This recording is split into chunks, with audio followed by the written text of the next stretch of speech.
intensyonado.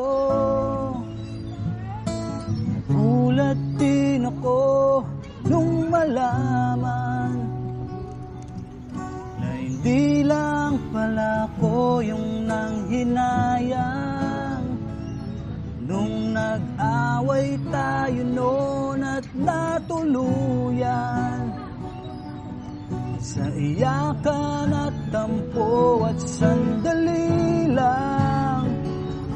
Huwag ka munang magsalita, di ko hahayaan lahat ito ay mawala ang iniisip ko. Kung pwede pa ba tayo